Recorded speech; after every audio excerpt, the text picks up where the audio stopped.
Honourable Leader of the Opposition. 5 years ago, the Labor government secured a major achievement for New Zealand, the right to host the Rugby World Cup.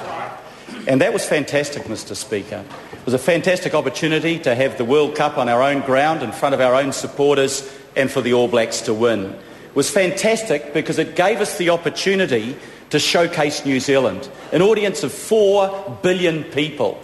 And it was fantastic, Mr Speaker, because it's likely to bring this country ultimately $1 billion. Now, everything is there to make this Cup a huge success. We've got the public enthusiasm. You see the Samoan and the Tongan flags flying around my electorate. It's really good.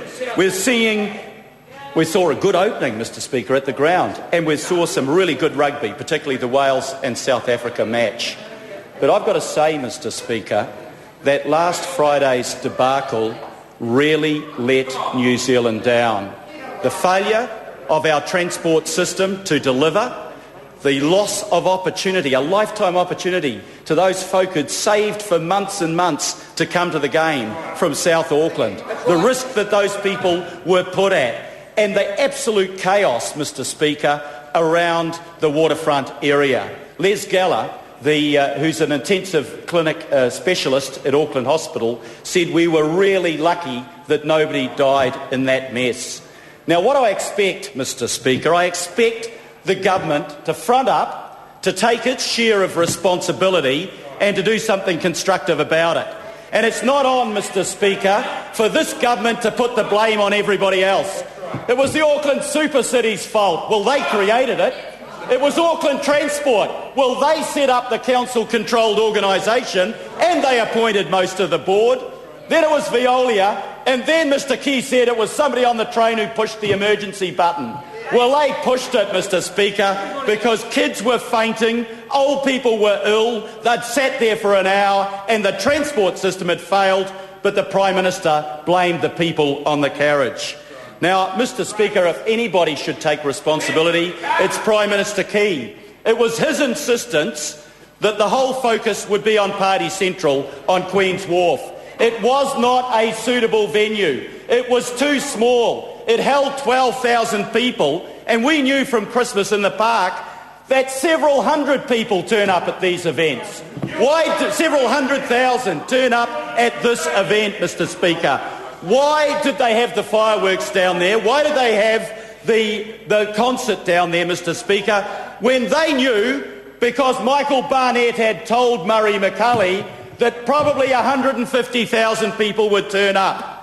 They were told, they were warned, it was their idea. Why don't they man up and accept the responsibility for it?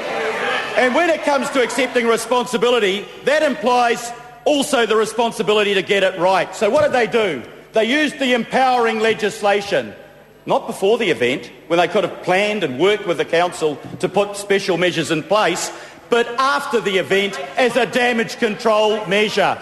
And, Mr Speaker, they then make the politics out of it by embarrassing and humiliating the council to say it's their fault instead of looking for a joint plan of action, working constructively with the Super City to get it right. I'm telling this government, Mr Speaker, that they have to get it right. I'm telling Murray McCulley and I'm telling Stephen Joyce that I accepted their assurances that everything was fine. I believed John Key when he said everything was in place. It wasn't in place. There was an absolute failure of ministerial oversight in this, Mr Speaker. And what do we get at the end of that process? This debacle that meant that Pacific Island Forum leaders said they wouldn't go downtown because they feared for their safety.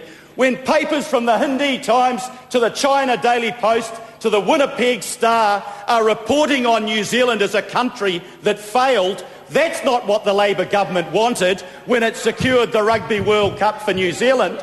It wanted to showcase our beautiful country and say that we're competent, that we can run these things, and our government, first of all, let us down, and then, Mr Williamson, wouldn't accept responsibility for where they had got it wrong. Why was it that we were told by Stephen Joyce that there were contingency plans in place for the transport system. Mr. Speaker, there were no contingency plans. This government has got it wrong, and even trying to redress and clean up the mess, it's still playing politics by blaming everyone but themselves. The Honourable Paula Bennett.